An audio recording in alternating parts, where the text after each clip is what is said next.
आजच्या व्हिडिओमध्ये आपण मॉडेल पेपर यामधील अंकगणित भाग यामध्ये असणारे 20 प्रश्न, अंकगणित या भागातील 20 प्रश्न, त्याचे विश्लेषण आपण व स्पष्टीकरण पाहणार आहोत। बघा, प्रश्न क्रमांक 41। ज्या विद्यार्थ्याला या प्रश्नाचं उत्तर येत असेल त्यांनी कमेंटमध्ये आपले उत्तर, प्रश्न क्रमांक व त्याच्या समोर पर्याय क्रमांक टाकावे। बघा, तर प्रश्न क्रमांक 41, 44 ला कोणत्या संख्येने गुणावे म्हणजे उत्तर 77 येईल। बघा, आणि आपल्याला पर्यायाकडे पाहिल्यावर असं आढळणार का गुणणारी संख्या ही अपूर्णांकामध्ये दिलेली आहे। तर बघा, प्रश्नानुसार 44 ला कोणत्या संख्येने गुणावे म्हटलं आहे। तर बघा,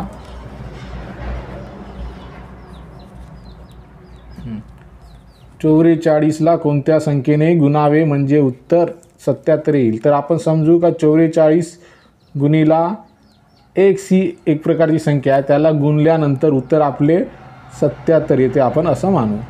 तर बघा, इथे उजवी बाजू आणि डावी बाजू ही संकल्पना आपण मानूया। तर आपल्याला x म्हणजे ती संख्या आहे ज्याने आपण गुणल्यावर उत्तर 77 येत आहे, तर ते पर्यायामध्ये आहे। या प्रश्नाचे उत्तर तुम्ही पर्यायानुसार देखील पाहू शकता, पण आपण डावी बाजू बरोबर उजवी बाजू ही संकल्पना आहे, याच्यानुसार इकडे गुणाकार आहे 44, तर आपण ही संख्या आपण या बाजूला नेणार, डावीकडील संख्या उजवीकडे नेणार। गुणाकारात असणारी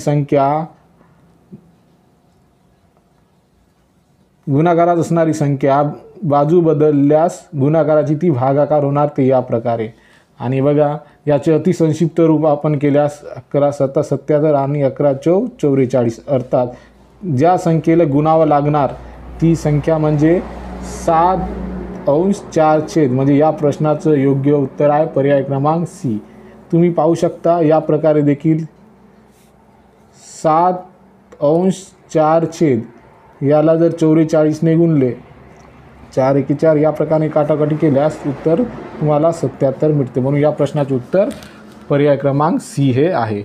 त्यानंतर प्रश्न क्रमांक 42, प्रश्न क्रमांक 42 बघा, पहिल्या 15 धन संख्यांची बेरीज किती। बघा, धन संख्या म्हणजे पॉझिटिव्ह नंबर है ना, ज्या प्लसमध्ये आहे तसं, ज्या प्रकारे 0 1 2 3 4 या प्रकारच्या संख्या। तर आपल्याला पहिल्या 15 धनसंख्याची, तर पहिली धनसंख्या ही आहे 1 ते 15 पर्यंत आपल्याला संख्याची, अर्थातच नैसर्गिक संख्याची आपल्याला बेरीज विचारली आहे। तर बघा, नैसर्गिक संख्याची बेरीज काढताना आपण एक सूत्र लक्षात ठेवा का आपल्याला पहिल्या 15 धनसंख्याची बेरीज म्हटलं आहे, तर ते सूत्रानुसार पहिली नैसर्गिक संख्या आहे किंवा पहिली धनसंख्या आहे 1 व शेवटची नैसर्गिक संख्या आहे 15 भागीला 2 करा, आणि एकूण किती संख्या आहे 1 ते 15 पर्यंत, एकूण 15 आहेत। तर बघा, आता या प्रकारे सोडवा तुम्ही, 16 गुणिला 15 भागीला 2, बेटी 16 आणि 15 8 120, अर्थात 1 ते 15 पर्यंतच्या धनसंख्याची बेरीज ही पर्याय क्रमांक बी 120 हे उत्तर आहे। तुम्ही या प्रकारे जरी करून पाहू शकता, 1 + 2 + 3 + 4, परंतु जर आपल्याला पहिल्या 50 या प्रकारच्या जरी धनसंख्याची बेरीज म्हटलं तर त्यासाठी आपल्याला या सूत्रानुसार उत्तर काढावे लागेल, जे की आहे पहिली संख्या अधिक जे विचारली ती संख्या शेवटची संख्या, अर्थात भागीला 2 आणि गुणाकारामध्ये 1 ते 15 पर्यंत किंवा 1 ते जो प्रश्न विचारला आहे तेवढ्या संख्या किती होतात ते करायचं। या प्रश्नाचे उत्तर अशा प्रकारे तुम्हाला काढता येणार। त्यानंतर प्रश्न क्रमांक 42,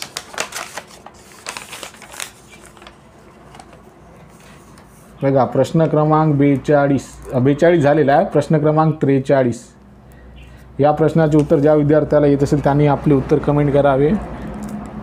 बघा, एका संख्येला 5 ने गुणाकार केला आहे, त्यात 25 मिळवले, अर्थात बेरजेला 25 करायचे आहे। आलेल्या उत्तराला जे काही उत्तर येणार त्याला 5 ने भाग देऊन, बघा 5 ने भाग देऊन आपल्याला गुणाकार करायचा आहे, बेरीजसुद्धा करायची आहे, आणि आलेल्या उत्तराला 5 ने भाग देऊन अर्थात भागाकार देखील करायचा आहे। भाग देऊन त्यातून मुख्य संख्या वजा केल्यास, वजा म्हणजे वजाबाकी करायचं आहे, केल्यास उत्तर येईल. बघा या प्रकारचे प्रश्न पदावलीमधलेच आहेत, त्याची मांडणी मात्र आपल्याला शाब्दिक उदाहरणाप्रमाणे दिलेली आहे. तर ते सोडवताना या प्रकारे सोडवावे. जसं एका संख्येला म्हटलं आहे ती संख्या माहिती नाही, तर तिला आपण x पकडू. एका संख्येला 5ने गुणून म्हटलं आहे तर 5 गुणिला x केलं तर 5x होणार. त्यात 25 मिळवले, अर्थात ती संख्या आहे x, त्याला 5ने गुणल्यावर 5x होणार आणि त्यात 25 मिळवले म्हणजे बेरीज केली आहे. हां, आणि आलेल्या उत्तराला 5ने भागून म्हणजे जे काही यांचं उत्तर येणार आहे. आता बघा आपल्याला इथे एक संख्या माहिती नाही आणि 25 सोबत त्यांची बेरीज होऊ शकणार नाही, पण यांचं काय जे उत्तर येणार आहे त्याला आपल्याला 5ने भाग देऊन म्हटलं म्हणजे या प्रकारची मांडणी होणार. भाग देऊन त्यातून मुख्य संख्या वजा करायची. आता मुख्य संख्या वजा करायची आहे असं म्हटलं आहे, तर मुख्य संख्या जे उत्तर येत आहे हे बघा, एका संख्येला 5ने गुणून म्हणजे 5ला त्या संख्येने गुणलं, ती संख्या माहिती नाही म्हणून x पकडलं आणि त्यात 25 मिळवले, अर्थात मिळवणे अर्थात बेरीज केलं आणि आलेल्या उत्तरात याचं उत्तर जे येणार त्यांना 5ने भागून त्यातून आता 5ने भागल्यानंतर जे काय उत्तर येणार त्याला भाग देऊन त्यातून मुख्य संख्या म्हणजे मुख्य संख्याची माहीत नाही ती x आहे ते वजा केल्यास उत्तर येईल. तर या प्रकारची मांडणी होणार. आता हे सोडवून पाहावे. बघा भागाकारामध्ये आपला पहिले अपूर्णांकामध्ये मांडणी आहे, तर यालाही आपण अपूर्णांकामध्ये या प्रकारे लिहू शकतो. परंतु आपल्याला वजाबाकी करताना छेद समान असायला हवा म्हणून आपण याला देखील 5ने गुणणार आणि याला देखील 5ने गुणणार. ते होणार 5x अधिक 25 वजा 5x आणि इकडे भागाकारामध्ये 5, कारण छेदच सारखा केल्यानंतर एकचदा लिहिला जातो. आता बघा या प्रश्नाचे उत्तर तुम्ही काढू शकता. आता दिलेली ही पदावली सोडवा. 5x वजा 5x 0 होणार आणि त्यानंतर 25 भागिला 5, तर निश्चितच 5 हे उत्तर राहील. तर आपल्याला विचारला आहे उत्तर काय येईल आहे ना, मुख्य संख्या वजा केली असतं उत्तर येईल पर्याय क्रमांक डी 5 ही संख्या. त्यानंतर प्रश्न क्रमांक 44. बघा या प्रश्नाचं उत्तर ज्या विद्यार्थ्याला येत असेल त्यांनी आपले उत्तर कमेंट करावे. प्रश्न क्रमांक 44 बघा.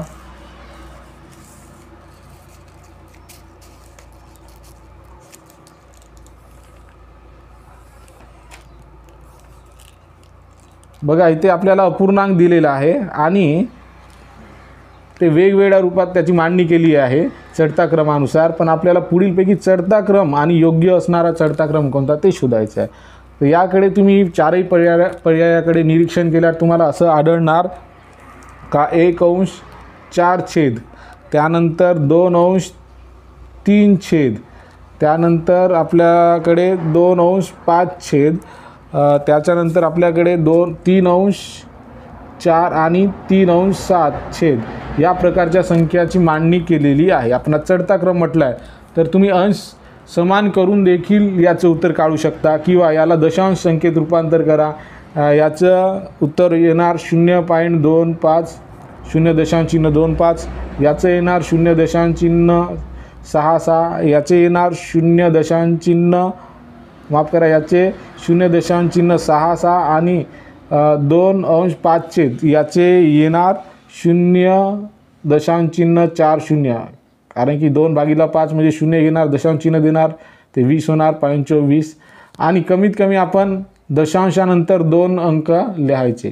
3 अंश 4 छेद तर याचं उत्तर येणार 0.75. त्याचप्रमाणे 3 अंश 4 छेद याचे उत्तर येणार 0.42. आता यानुसार आपण लहान मोठी संख्या ठरवावी.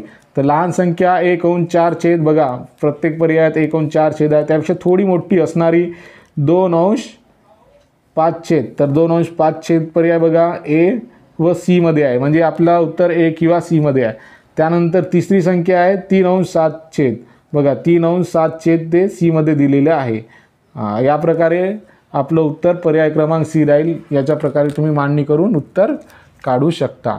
त्यानंतर प्रश्न क्रमांक 45. बघा अतिशय सोपा असा प्रश्न आहे. या प्रश्नाचे उत्तर ज्या विद्यार्थ्याला येत असेल त्यांनी आपले उत्तर कमेंट करा. प्रश्न क्रमांक 45. बघा, अतिशय सोपा असा प्रश्न आहे.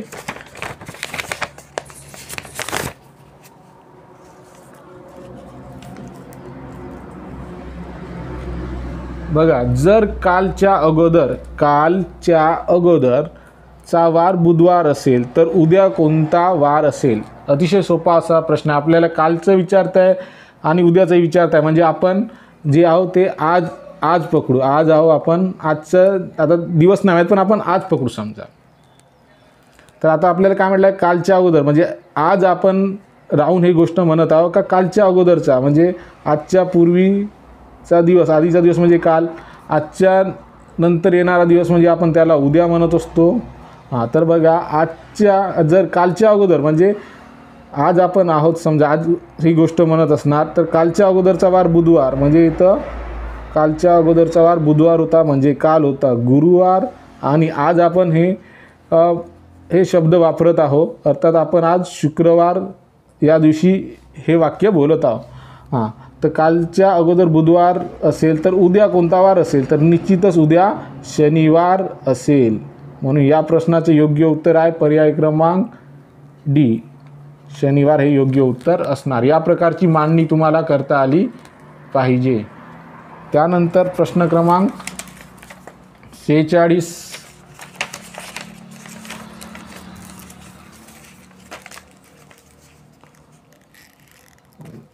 बघा, प्रश्न क्रमांक 46 अतिशय सोपा असा प्रश्न आहे. ज्या विद्यार्थ्याला याचे उत्तर येत असेल त्यांनी आपले उत्तर कमेंट करा. 23ला 26ने गुणून आलेल्या उत्तरात 298 मिळवून आलेल्या उत्तरात 7ने भाग दिल्यास किती उत्तर येईल? बघा, आपल्याला काय म्हटलं आहे, 23ला 26ने गुणून, म्हणजे 23 गुणिला 26 केल्यास येणारे उत्तर आहे 598. येणारे उत्तर आहे 598. हां, आणि आलेल्या उत्तरात मिळवायचं आहे, म्हणजे यांची बेरीज करायची आहे. 598 मिळवणे म्हणजे बेरीज, 298 केल्यास आपल्याला उत्तर येणार आहे 896. हां, आणि परत काय म्हणताय, आलेल्या उत्तरास म्हणजे ते 896ला 7ने भाग दिल्यास, आता याला 7ने भागायचं आहे, तर याला 7ने भागल्यास किती उत्तर येईल? बघा, 7 एके 7, पहिला अंक 1 असला पाहिजे, तो ए सोडून सर याच्यात एक हा अंक आहे. त्यानंतर 7 एके 7, 1 खाली आला आणि तो 9, 19 होणार. 7 दुने 14, दुसरा अंक 2, अर्थात 896 या संख्येला 7ने भाग दिल्यास 128 हे उत्तर येणार, जे की पर्याय बी मध्ये दिलेले आहे. यानंतर प्रश्न क्रमांक 47. प्रश्न क्रमांक 47 बघा, ज्या विद्यार्थ्याला येत असेल त्यांनी आपले उत्तर कमेंटमध्ये टाकावे. बघा, प्रश्न क्रमांक 47. 1 सेकंद हा 1 तासाचा कितवा भाग आहे? 1 सेकंद हा 1 तासाचा कितवा भाग आहे? तर बघा, 1 सेकंद आणि 1 तास याचं अपूर्णांकात प्रकारे मांडणी करा. 1 तास, पण आपल्याला तासाचे सेकंद करावे लागणार. बघा, 1 तास म्हणजेच 3600 सेकंद. आता तुम्ही याची मांडणी केली, याला भाग दिल्यानंतर तुमचं उत्तर असेल पर्याय क्रमांक ए, 0.00027. तर या प्रश्नाचे उत्तर तुम्ही या प्रकारे मांडणीकडून काढू शकता. त्यानंतर प्रश्न क्रमांक 48. बघा, प्रश्न क्रमांक 48.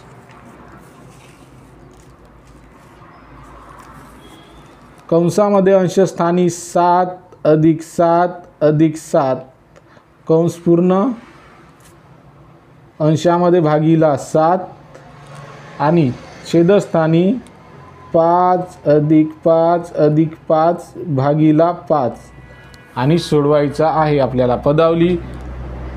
पदावली या घटकावर आधारित हा प्रश्न आहे. बघा, पहिलं कंचे भागू बेव, अर्थात बोडमास यानुसार आपण सोडवणार आहे गणित। यामध्ये बघा कंचे भागुबेव, तर कंस इथं दिलेला आहे आणि याचे उत्तर आपल्याला 3 वेळा 7 याची बेरीज आहे, म्हणजे ते 7 तिरी 21 होणार। बघा 7 तिरी 21 भागीला 7 आणि छेदस्थानी आता बघा इथं कंचे भागुबेव, इथं कंस दिलेलं नाही तर भागाकार पहिले क्रिया येणार। कंचे भागुबेव नियमानुसार भागाकार ही क्रिया आधी येणार।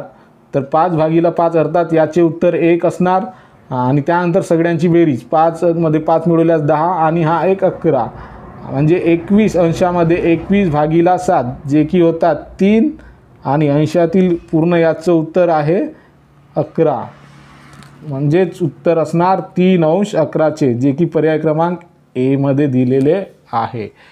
त्यानंतर प्रश्न क्रमांक 49 बघा, प्रश्न क्रमांक 49वा सोडवा। मिश्र अपूर्णांक हा देखील पदावली या स्वरूपात दिलेला प्रश्न आहे। बघा मिश्र अपूर्णांक दिलेला आहे, यामध्ये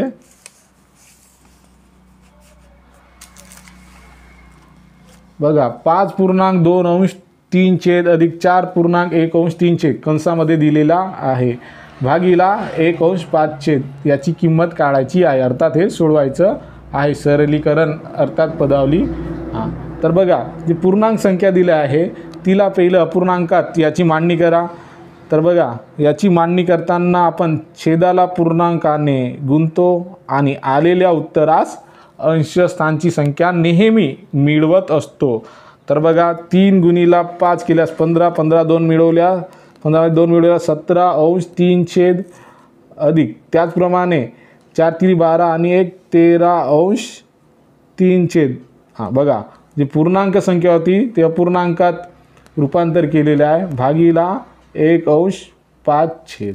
आता बघा पुढे आपल्याला बेरीज करायची आहे। अपूर्णांकाची बेरीज करताना किंवा वजाबाकी करताना छेद नेहमी सारखे असावे, जे की तुम्हाला आधीच दिलेले आहे। तर याचे फक्त बेरीज करताना छेदाची बेरीज न करता फक्त अंशाची बेरीज होत असते। तर 17 मध्ये 13 मिळवल्यास याचे उत्तर येणार 30 अंश 3 छेद, जे की 3 एकी 3 आणि 3 दाई 3चा फळा 10 वेळ म्हणल्यास 30 होतात, म्हणजे याचे उत्तर किती येणार 10 येणार। आता भागीला 1 अंश 5 करायचं आहे। अर्थातच 10 याला या प्रकारे मांडणी करू शकतो। भागीला म्हटलं आहे तर अपूर्णांकाचा भागाकार म्हणजे एक प्रकार गुणाकार चिन्ह करायचं भागाकाराच्या जागी, आणि दुसरा जो अपूर्णांक आहे 1 अंश 5 छेद याला गुणाकार व्यस्तमध्ये या प्रकारे मांडणी करून घ्या। तर 10 गुणीला 5 50, 50 अंश छेद 1 म्हणजेच उत्तर 50 हे असणार। तर पर्याय क्रमांक बी यामध्ये हे उत्तर दिलेले आहे। त्यानंतर प्रश्न क्रमांक 50 बघा, हा देखील पदावली यावर आधारित आलेला प्रश्न आहे। बघा या प्रश्नाचे उत्तर सोडवून पाहावे। ज्या विद्यार्थ्याला याचे उत्तर येत असेल त्यांनी आपले उत्तर कमेंटमध्ये टाकावे। बघा प्रश्न क्रमांक 50 0 चिन्ह 4 शून्य अधिक 0 चिन्ह 4 शून्य भागाकार 0.05 कंस पूर्ण गुणीला 5 अंश 4 छेद। बघा आपल्याला काही संख्या दशांश संख्येत दिलेली आहे आणि काही व्यवहारी अपूर्णांकामध्ये यांची मांडणी केलेली आहे। तर त्याच कंचे भागुबेव अर्थात बोडमास या नियमानुसार इथे बेरीज आणि वजाबाकी आहे, पण कंचे भागुबेव कंस चाचीचे म्हणजे गुणाकार चाचीचे कंचे भा म्हणलं तर भागाकार गुणाकार तर इथे दिलेच नाही आहे, तर म्हणून आपण पहिलं हे भागाकार करणार। बघा भागाकार 0.40 भागीला 0.05। आता याचा भागाकार करू आणि आधी उत्तर काय तर ते बघूया। बघा भागाकार करताना तुम्ही गणित तुमचं चुकलंच नाही पाहिजे यासाठी ही पद्धत वापरू शकता। जसं 0.40 आहे याला आपण या प्रकारे लिहू शकतो। परत भागाकारामध्ये 0.05 याला आपण या पद्धतीमध्ये मांडणी करू शकतो. त्यानंतर अपूर्णांकाचा भागाकार म्हणजे अपूर्णांकाचा भागाकार नसून पहिला अपूर्णांक आहे तसाच ठेवायचा असतो. भागाकार चिन्हाच्या जागी गुणाकार चिन्ह वापरायचे असते आणि जो दुसरा अपूर्णांक असतो तो गुणाकार व्यस्तमध्ये या प्रकारे लिहिला जातो, ज्यामध्ये बघा काटाकाटी केल्यानंतर 100 कटणार, 5 एके 5, 5 8 40. आणि नेहमी लक्षात ठेवा फक्त इथं गुणाकारच असताना आपण याची कटिंग करू शकतो, फक्त बेरीज वजाबाकी केला असं काटाकुटी करू शकत नाही. गुणाकार असतानाच आपण या प्रकारे तिरपी काटाकाटी करू शकतो, अर्थात अतिसंक्षिप्त रूप संख्येला देता येईल. पण बेरीज आणि वजाबाकी असताना या प्रकारे तिरपा काटाकाटी करायची नसते. तर बघा याचं उत्तर काय आहे, याचं उत्तर 8/1 या प्रकारे म्हणजेच 8 समजू शकता. तर याचं उत्तर किती आलेलं आहे, 8 आलेले आहे. तर बघा आता 0.40 मध्ये 8 मिळवल्यास येणार उत्तर 8.40. बघा याचे उत्तर 8 आले, यामध्ये ही संख्या मिळवलं कारण 8 पूर्णांक संख्या आहे तर 8ला आपण या प्रकारे दशांशात मांडणी करू आणि या सपद बेरीज करू, ते उत्तर येणार 8.40. आता परत या कंसातील पूर्ण उत्तर आहे 8.40. आता याला गुणाकारामध्ये 5/4 याने आपण गुणणार आहोत. परत याला आपण या प्रकारे देखील मांडणी करू शकतो किंवा याला असं देखील मांडता येईल 840/100 गुणिला 5/4. बघा 5 एके 5, 20 पंचे 100. एक मिनिट, 100 10 असताना नेहमी काटायचं नाही, तेवढं तुम्हाला उत्तर काढण्यास सोपं जाणार. जसं बघा 4 एके 4, 4 दुने 8, 4 एके 4, 4 0 0, 210 एके 210, 210 भागिला 20 जर केलं तर तुम्हाला उत्तर 10.50 असं मिळेल. याच प्रकारे उत्तर नेहमी सोडवण्याचा प्रयत्न करा. या प्रकारचे प्रश्न जे भागाकारामध्ये जर तर विचारतात दशांशामध्ये यावर आधारित, ते याच प्रकारे केल्यास तुमचं उत्तर कधीही चुकणार नाही. 2-4 वेळा सोडवून पहा, तुम्हाला निश्चितच या सोडवलेल्या पद्धतीचा फायदा होणार. त्यानंतर प्रश्न क्रमांक 51. बघा प्रश्न क्रमांक 51 अतिशय सोपा असा प्रश्न आहे. प्रश्न क्रमांक 51 ज्या विद्यार्थ्याला येत असेल त्यांनी आपले उत्तर कमेंटमध्ये टाकावे. प्रश्न क्रमांक 51.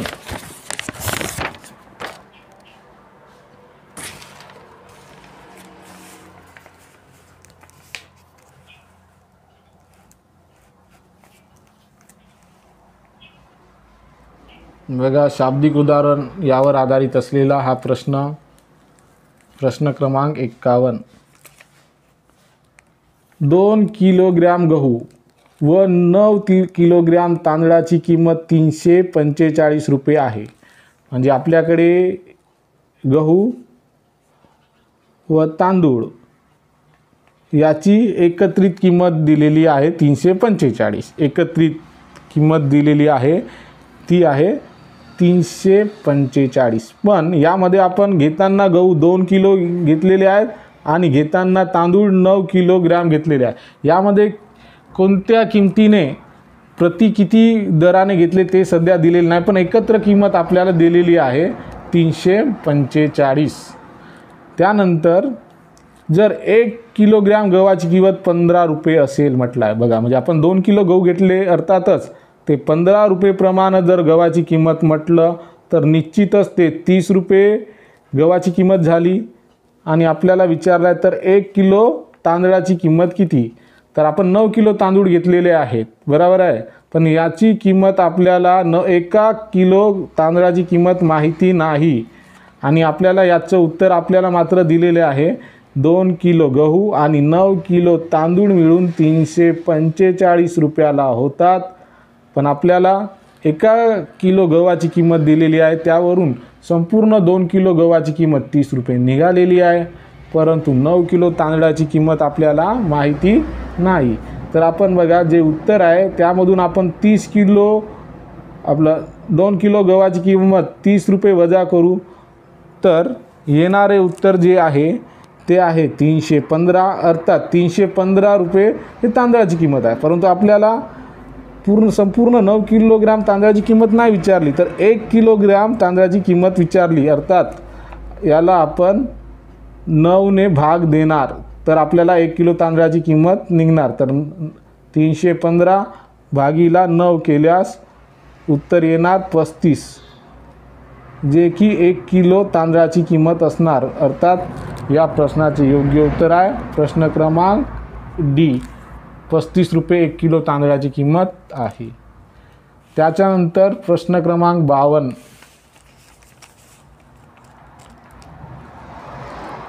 बघा, नीट वाचन करून घ्यावे. या प्रकारचे प्रश्न आल्यास नीट वाचन करून समजून क्रिया करावेत. बघा, एका 2 अंकी संख्येच्या अंकांची बेरीज 13 आहे.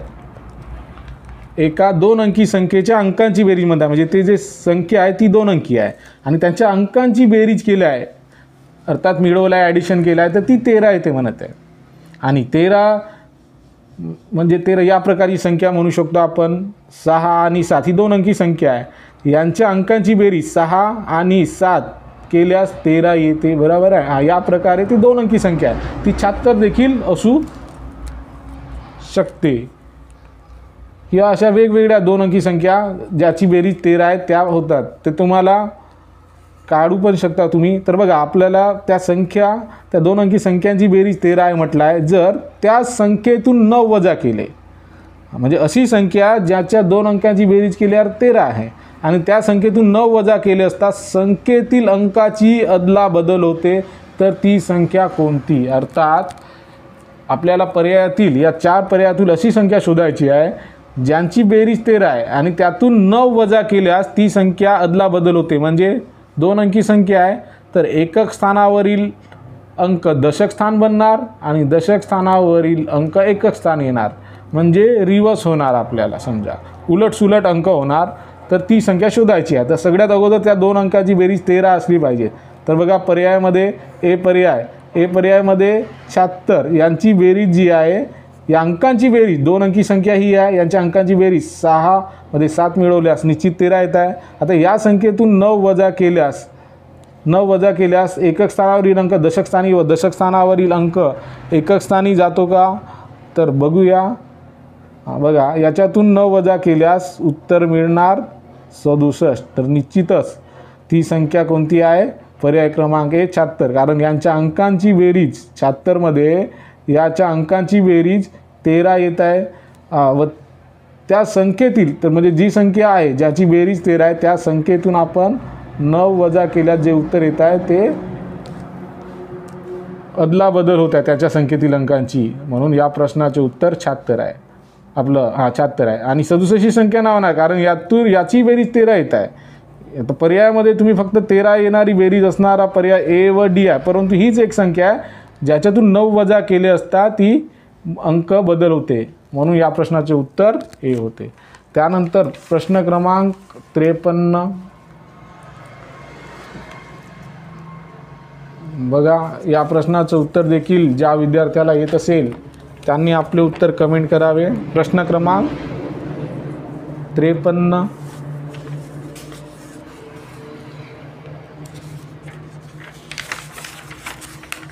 अतिशय सोपा असा प्रश्न आहे. प्रश्न क्रमांक 53. बघा,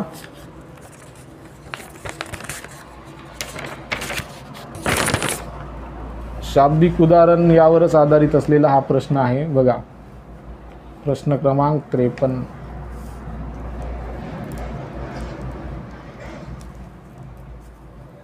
एक विक्रेता आहे, तो 10 पेन्सिलचा बॉक्स, अर्थात एका बॉक्समध्ये 10 पेन्सिल आहे असा त्याचा अर्थ होतो, कारण 10 पेन्सिलचा बॉक्स 50 रुपये प्रति बॉक्स प्रमाणे. बघा, तुम्ही जर 10 पेन्सिली घेत असेल तर तो 10 पेन्सिली असणारा एक बॉक्स तुमच्याकडे देणार आणि त्याची किंमत असणार 50 रुपये प्रति बॉक्स. जर तुम्ही 20 पेन्सिली घेत असाल तर तुम्हाला तो 2 बॉक्स देणार, ज्यामध्ये एका बॉक्समध्ये 10 तर 2 बॉक्समध्ये 20 पेन्सिल्स असणार आणि त्याची किंमत मात्र 50 रुपये प्रति बॉक्स, तर 2 बॉक्सची किंमत 100 होणार. या प्रकारे तो विक्रेता विकत आहे. किंवा 6 रुपये प्रति नग, म्हणजे जर तुम्ही 10, 20, 30, 10-10च्या यामध्ये तुम्ही घेत नसाल, जर समजा तुम्हाला 12 पेन्सिली घ्यायचे आहे, तर तो तुम्हाला 1 बॉक्स आणि 2 सुट्टे, अर्थात तो प्रति नगप्रमाणे, कारण की 1, 2, 3 याचे बॉक्स आपल्याला मिळणार नाहीत. तो बॉक्स आहे फक्त 10 पेन्सिलच असणारा. जर तुम्ही सुट्टे घेत असाल, जसे 1, 2, 3, 4, 5, 6, 7, 8, 9 हे झाले सुट्टे, कारण 10चाच एक बॉक्स तयार होत आहे. तर ते जर घेतो म्हणलं सुट्टे, तर प्रत्येक सुट्ट्याला प्रत्येक नगाला 6 रुपये तो या दराने विकतो आहे. तर 85 पेन्सिली घेण्यासाठी किती रक्कम लागेल? आता बघा, आपल्याला 85 पेन्सिली घ्यायचे आहेत, तर भरपूर विद्यार्थी काय करतात, एक पेन्सिलला, एक नगला 6 रुपये, तर 85 गुणीला 6 करतात. त्याचंही उत्तर पर्यायात असतं, पण ते चुकीचं उत्तर असतं. तर आपल्याला 85 पेन्सिली घ्यायच्या आहे, तर 85मध्ये 10 प्रमाणे किती बॉक्स होणार? 85 भागीला 10 केल्यास जो भागाकार 8 येतात, म्हणजे तुम्हाला 8 बॉक्स मिळतील. व सुट्टे 5 पेन्सिली सुट्टे हे नगाप्रमाणे घ्यावं लागणार, कारण की बॉक्सने घेतल्यानंतर आपल्याला कमी रुपये द्यावे लागतात. तर त्यामुळे 8 बॉक्सची किंमत 8 गुणीला 50 आणि 5 सुट्टे आहेत, आणि प्रत्येक जो नग आहे तो 6 प्रमाणे, अर्थात 5 गुणीला 6 करणार, याचे उत्तर येणार 400. आणि याचे सुट्टे, जे 5 सुट्टे आहेत त्याचे उत्तर येणार 30. अर्थात या प्रश्नाचे योग्य उत्तर आहे 430, पर्याय क्रमांक बी. यानंतर प्रश्न क्रमांक 54. या प्रश्नाचे उत्तर नीट वाचन करा, आणि ज्या विद्यार्थ्याला येत असेल त्यांनी आपले उत्तर प्रश्न क्रमांकासह पर्याय क्रमांक टाकून उत्तर कमेंट करावे. प्रश्न क्रमांक 54.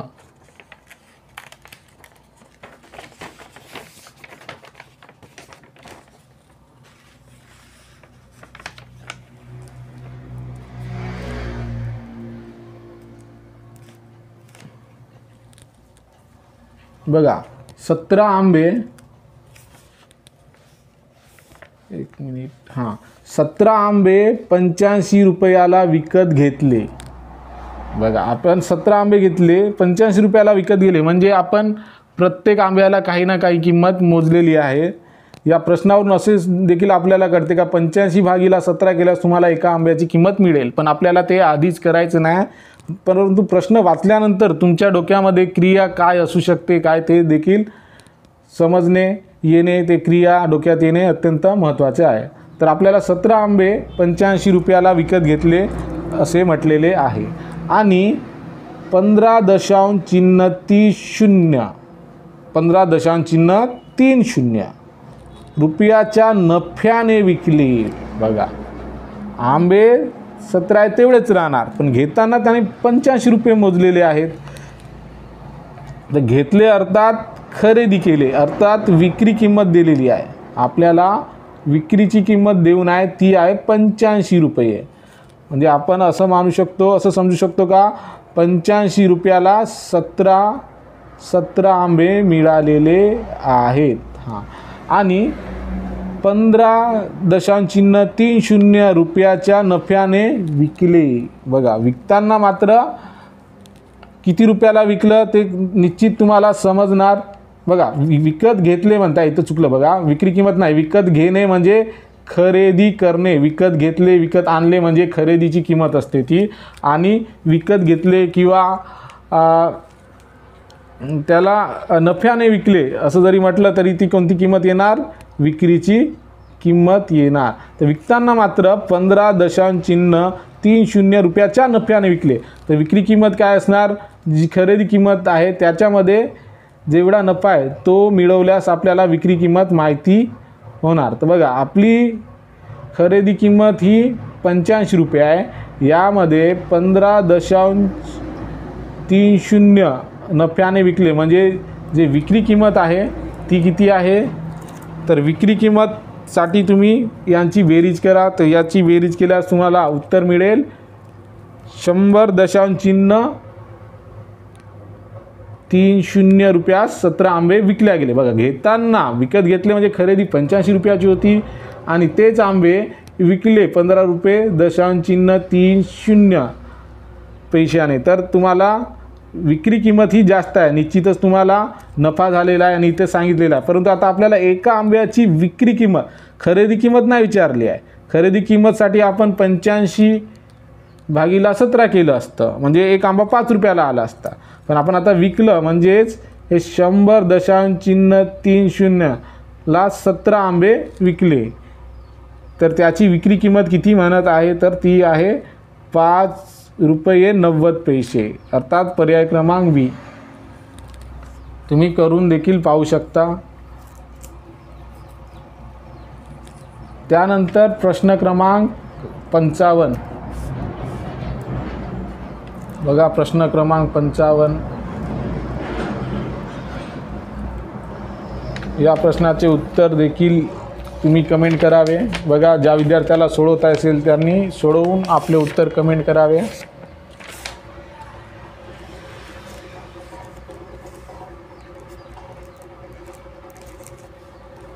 बघा, प्रश्न क्रमांक 55.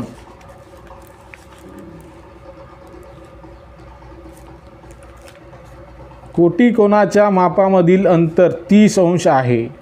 आता बघा, आपल्याला कोटी कोण म्हणजे काय ते माहीत पाहिजे. तर कोटी कोणाचे माप हे 90 अंश असते, ज्यामध्ये दोन कोणांची मापाची बेरीज केल्यास ते 90 यायला पाहिजे. परंतु आपल्याला त्यांचे मापातील अंतर दिलेलं आहे, म्हणजेच फरक दिलेला आहे आणि त्यांची बेरीज आपल्याला माहीत आहे, बेरीज 90 आहे आणि त्यांचे अंतर 30 आहे. तर त्या कोणाची मापे कोणती. तर पर्यायानुसार आपण या प्रश्नाचे उत्तर सोडवणार. पर्यायामध्ये असे माप पहा ज्यांची बेरीज कोटी कोण म्हणजे 90 आली पाहिजे आणि त्यातील अंतर 30 असायला पाहिजे. तर पर्यायानुसार बघा, यामध्ये अंतर 30 अंशचा नाही, अंतर 30 अंशचा आणि तो कोटी कोण असायला पाहिजे. यामध्ये अंतर 30 अंश आहे, परंतु 40 आणि 7 70 ते कोटी कोण म्हणजे 90 अंश येत नाही, म्हणून हा तर होणार नाही. या प्रकारे तुम्ही पाहिल्यास तुम्हाला पर्याय क्रमांक डी, यामध्ये जर एक कोण 60 अंश आणि दुसरा 30 अंशाचा असेल तर या दोन कोणातील फरक हा 30 अंशाचा आहे. फरक अंतर जो आहे तो 30 अंशाचा आहे आणि ते दोन कोटी कोण अर्थात त्यांची निश्चितच बेरीज हे 90 अंश आहे. म्हणून या प्रश्नाचे योग्य उत्तर आहे पर्याय क्रमांक डी. त्यानंतर प्रश्न क्रमांक 56. बघा, या प्रश्नाचे उत्तर काय येते बघा, सोडवून पाहावे.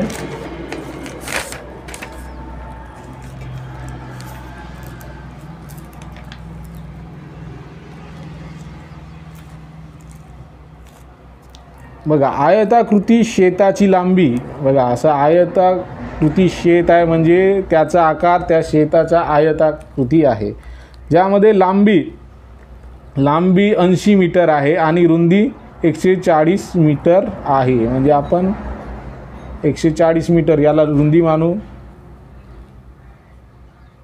बघा, या प्रकार याला असं देखील समजता येईल. ही शेत आहे, याची ही लांबी जी आहे ते 80 मीटर आहे आणि जी रुंदी आहे ती 140 मीटरमध्ये दिलेली आहे.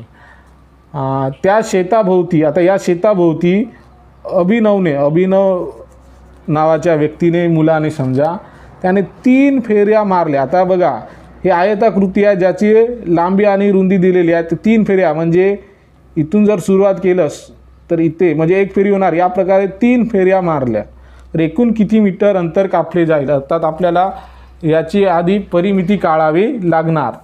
तर आयताकृती शेत आहे, तर आयताकृती शेत जमीन जे काही आहे त्याची परिमिती काढायचं सूत्र तुम्हाला माहीत असेल. आयताची परिमिती किंवा आयताकृती शेताची परिमिती, तर याचे सूत्र आहे 2 वेळा कंसात लांबी बेरजेला रुंदी. तर यामध्ये आपल्याला लांबी दिलेली आहे 80 मीटर, रुंदी दिलेली आहे 140 मीटर आणि यांचं जे काही उत्तर येणार त्याला 2 ने गुणायचं आहे. तर याप्रमाणे उत्तर सोडवल्यास तुम्हाला यांची बेरीज 220 येणार, लांबी रुंदी आणि त्याला 2 वेळा, कारण की 2 वेळा लांबी आहे 2 वेळा रुंदी आहे, तर एक वेळा एका फेरीस आपण पहिले काढू, तर ते होणार 2 गुणिला 222 अर्थात 440 मीटर ही परिमिती त्या आयताकृती शेताची आहे। आता या भोवती 3 फेऱ्या मारलं म्हटलं आहे, तर बघा एका फेरीत 440 मीटर हे अंतर होईल, तर 3 फेऱ्यामध्ये एकूण होणारे अंतर यासाठी आपण 3 ने गुणाकार करणार, तर त्याचे उत्तर येणार 1320 मीटर। याला आपण 1 किलोमीटर 320 मीटर देखील म्हणू शकतो, परंतु बघा पर्यायात आपल्याला 1320 मीटर अंतर कापले जाईल, म्हणून या प्रश्नाचे उत्तर आहे पर्याय क्रमांक सी हे उत्तर आहे। यानंतर प्रश्न क्रमांक 57 बघा, या प्रश्नाचे उत्तर देखील हा देखील परिमितीवर आधारित असलेला प्रश्न आहे। प्रश्न क्रमांक 57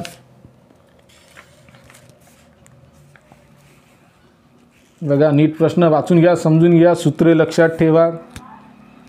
एका चौरसाकृती जागेचे क्षेत्रफळ, म्हणजे ती जागा दिलेली आहे ती चौरसाकृती आहे आणि चौरसाला 4 बाजू असतात। चौरसाचे परिमिती आणि क्षेत्रफळाचे सूत्र माहिती असावे। बघा आता एका चौरसाकृती जागेचे क्षेत्रफळ अर्थात चौरसाकृती जागेचे क्षेत्रफळ दिलेले आहे, म्हणजे सूत्रानुसार चौरसाचे क्षेत्रफळ याचं सूत्र आहे बाजूचा वर्ग। तर बघा याचे क्षेत्रफळ दिलेले आहे जे आहे 324 चौरस मीटर किंवा मीटर वर्ग देखील आपण म्हणू शकतो।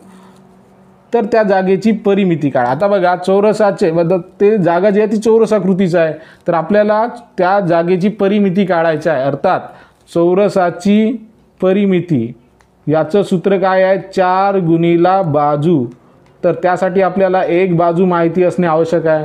आपल्याला क्षेत्रफळ दिलेलं आहे, क्षेत्रफळवरून आधी आपण पहिलं बाजू काढणार, तर 324 हा 324 क्षेत्रफळ हे बाजूचा वर्ग आहे, अर्थात आपल्याला एक बाजू काढायची आहे, कारण की बाजूचा वर्ग म्हणजे 324। तर 324 याला वर्गमुळात टाकल्यास किंवा 324 हा वर्ग कोणाचा आहे आपल्याला बाजू मिळते, तर 324 हा वर्ग 18चा आहे, म्हणून जी बाजू आहे ती एक बाजू होणार 18 मीटरची। 24 मीटर म्हणताय ना, तर एक बाजू ही 18 मीटरची होणार। आता आपल्याला एक बाजू माहीत झाली आहे, तर आपल्याला परिमिती काढताना आपण परिमितीनुसार चौरसाच्या परिमितीनुसार 4 गुणिला बाजू हे उत्तर असणार। तर एक बाजू 18 मीटरची, तर 4 बाजू त्या होणार 72 मीटरच्या। आणि यामध्ये लक्षात ठेवा परिमिती हे मीटरमध्ये असते, चौरसाचे क्षेत्रफळ आयताचे क्षेत्रफळ हे चौरस मीटर किंवा स्क्वेअर मीटरमध्ये असते। या प्रकारे या प्रश्नाचे योग्य उत्तर येणार पर्याय क्रमांक बी। त्यानंतर प्रश्न क्रमांक 58 अतिशय सोपा असा अवयव गुणक या घटकावर आधारित असलेला हा प्रश्न आहे। प्रश्न क्रमांक 58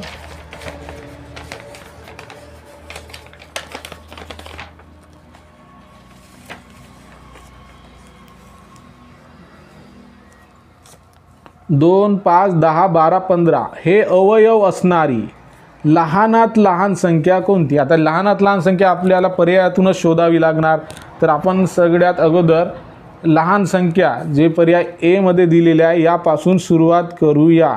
तर 30चे 2, 5, 10, 12, 15 हे अवयव असायला पाहिजे। 30चे 2, 5, 10, 12 आणि 15 हे अवयव आहेत का बघा। 30चा 2 अवयव आहे, 5 देखील आहे कसोटीनुसार, 10 देखील अवयव आहे, 12 हा 30चा अवयव नाही, पुढे करण्याची आवश्यकता नाही। त्यानंतर दुसरी लहान संख्या आहे 60, निश्चितच 60चा अवयव 2 हा आहे, 5 देखील आहे, 10 देखील आहे, 12 पंचे 60 हा देखील आहे आणि 15 चौक 60, म्हणून ती लहान संख्या विचारली आहे, बाकी करण्याची आवश्यकता नाही। तर या प्रश्नाचे योग्य उत्तर आहे पर्याय क्रमांक बी 60 हे उत्तर। त्यानंतर प्रश्न क्रमांक 59 बघा, प्रश्न क्रमांक 59 ज्या विद्यार्थ्याला या प्रश्नाचं उत्तर येत असेल त्यांनी आपले उत्तर कमेंट करावे। प्रश्न क्रमांक 59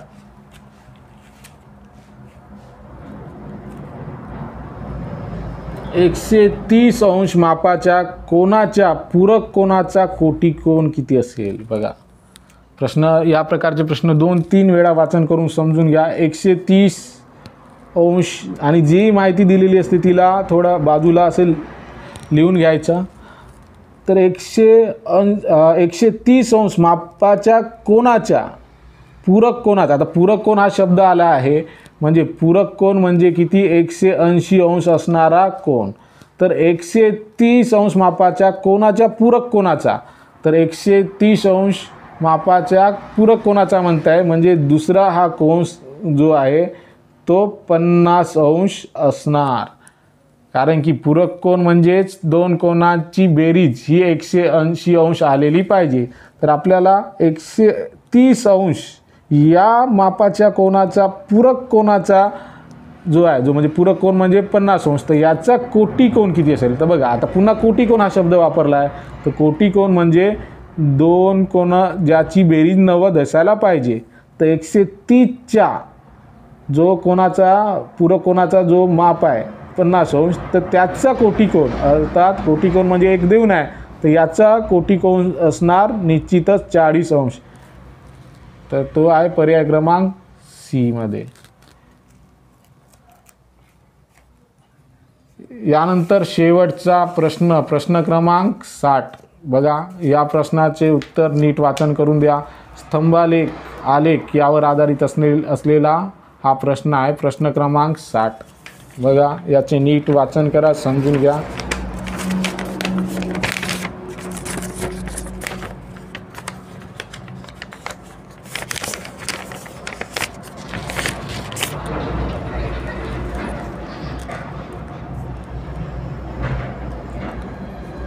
बघा प्रश्न क्रमांक 60. पुढील आलेखात रोहितच्या बचतीची माहिती आहे. बघा ही आलेख दिलेली आहे आणि इथे उभ्या स्तंभात, उभा स्तंभ म्हणजे वाय स्तंभ आणि जो आडवा स्तंभ असतो त्याला एक अक्ष म्हणतो.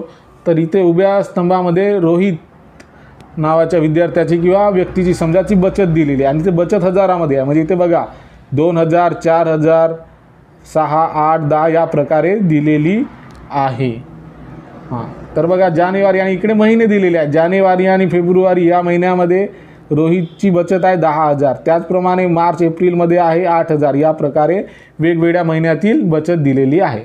आता प्रश्न बघा काय म्हणताय, जर रोहितने मार्च एप्रिलमध्ये, आता मार्च एप्रिल म्हणताय तर पहिलं आपण मार्च एप्रिलकडे वळूया. मार्च एप्रिल महिन्यात त्याची बचत आहे बघा ते या लाईनीमध्ये आहे म्हणजे 8,000.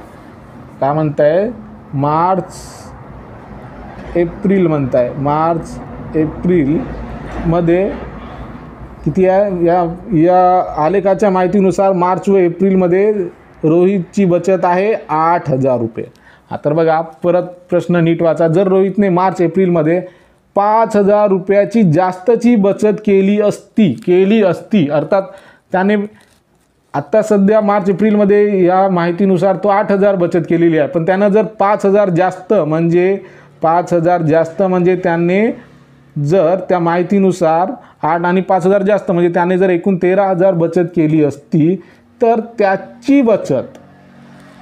जी बचत जी ही 13,000 आहे ती बचत कोणत्या महिन्याच्या बचतीपेक्षा जास्त झाली असती. तर या प्रश्नाचे उत्तर आपण पर्यायातूनच शोधणार, कारण इथे 1, 2, 3, 4, 5, 6 महिने दिले आहेत, पण आपण पर्यायानुसार 4च महिन्याचे आपण पाहणार. तर आपल्याला जी 13,000 बचत आहे ती मार्च एप्रिलमध्ये 8 आहे, पण 5,000 जास्तची असती म्हणजे ती जर 13,000 असती तर कोणत्या महिन्याच्या बचतीपेक्षा जास्त झाली असती असं म्हटलेलं आहे. तर पहिला पर्याय आहे मे जून. तर मे जूनमध्ये तर 14,000 दिलेली आहे बघा, तर ती निश्चितच त्यापेक्षा जास्त नसती म्हणून हे तर येणार नाही.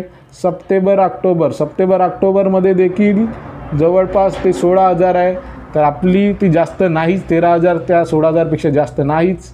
नोव्हेंबर डिसेंबरमध्ये देखील 14,000 दिलेली आहे.